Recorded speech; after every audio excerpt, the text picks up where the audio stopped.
What's happening, YouTube? Thought I'd take you guys on a little project. A buddy of mine asked me to fix his radio. His touchscreen in his Tundra has become unresponsive, so I thought I'd show you guys how to fix this.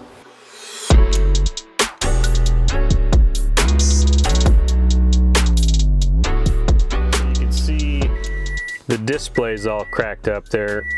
It became non-responsive, and so I guess he was just tapping on it. Got pissed off at it one day and cracked it.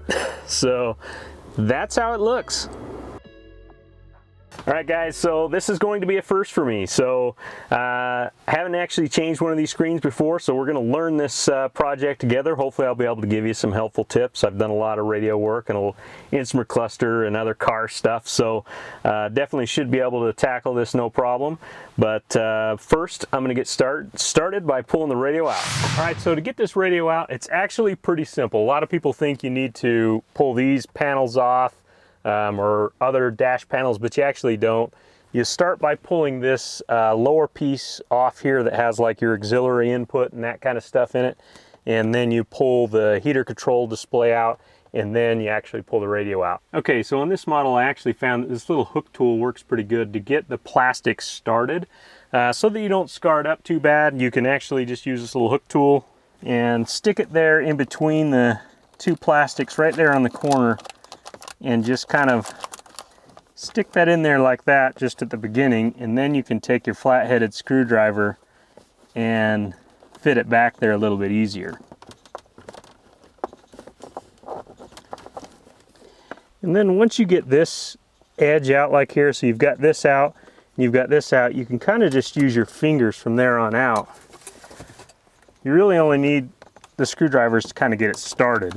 And then you can take and use your hand to just pry the heater control display out.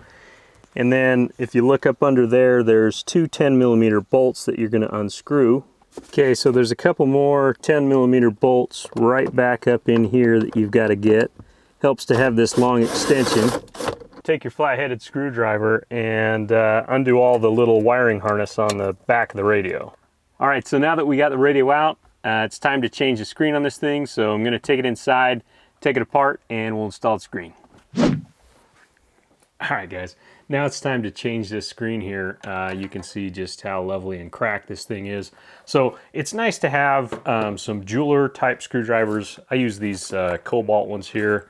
They work pretty good. I mean, it doesn't really matter what brand, but that's what I have. You're going to need one of these smaller screwdrivers, and you don't need to take the whole radio apart, but you do need to take this plastic plate off. So we're going to start by removing the screws here that are along the back side of this.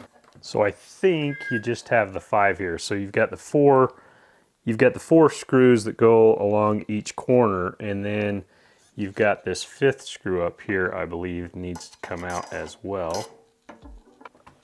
And that bracket, you can see this bracket's just kind of getting in my way of getting in there very straight. I don't have the length right there. So I'm probably going to just take this bracket off here real quick. So once you get all the screws out of the back pieces here, those 5 screws, there's little plastic kind of retainers that clip this plastic piece to the metal frame of the radio or display. So you've got to undo a clip here, here, here, a couple more over here, and then on this side. And you're either going to need to do that with a flat-headed screwdriver or hook tool. You just want to be careful to pry on them just a little bit to unclip them, but not too much that you break them.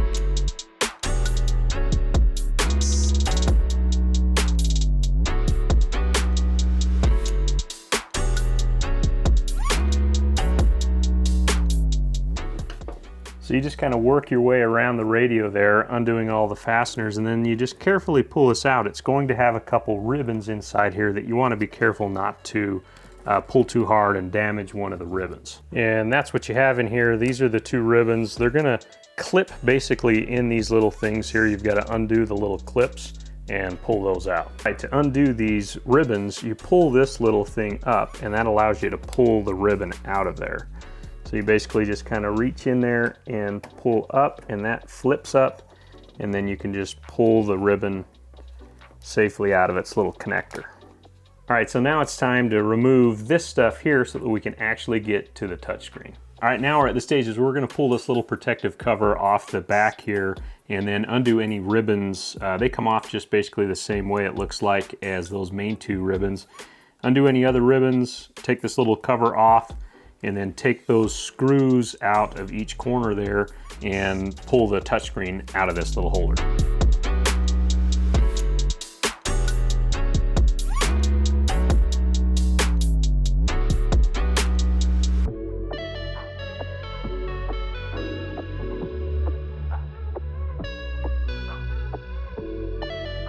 All right guys, so I've got this all apart here. You can see I'm just at the final stages where I'm going to undo that little ribbon.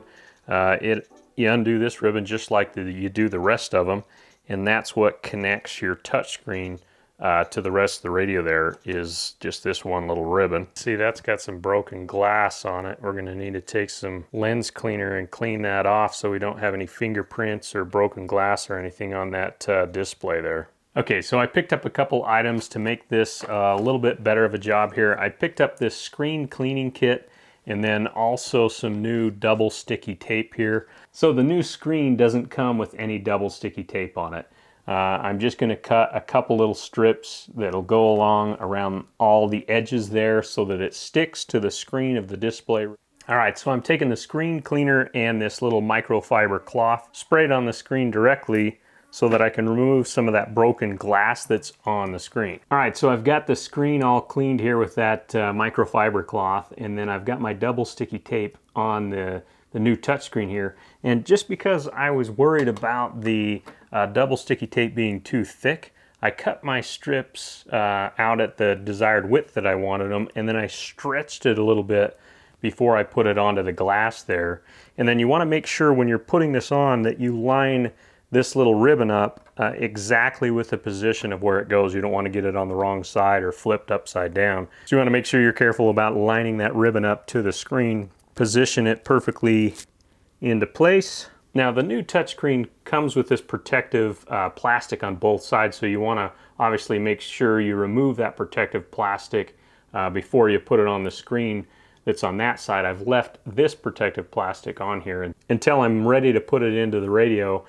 So just make sure that you take your time putting everything back into place and you get each screw in the correct spot and you don't use the wrong screw in a different hole because it can actually damage the circuit board. So pay attention to how the screws come out and then also which position that you're putting them back. Okay, so once you get the radio faceplate ready to be put back on the radio, you've got everything put back together, you've got all the ribbons in place, you've double checked all your screws, all your connections, then you just basically push this plate back into place. Just make sure that you line your fasteners back up where they go. You can see how that just kind of locks in there, and then you go around and just make sure that you're lining everything up and locking it back into place. All right, so I've got the screen all put back together. I've got just the final few screws. I've got like 5 screws to put that faceplate back on the radio, and then it's time to get this baby back into the truck and check to see if it works.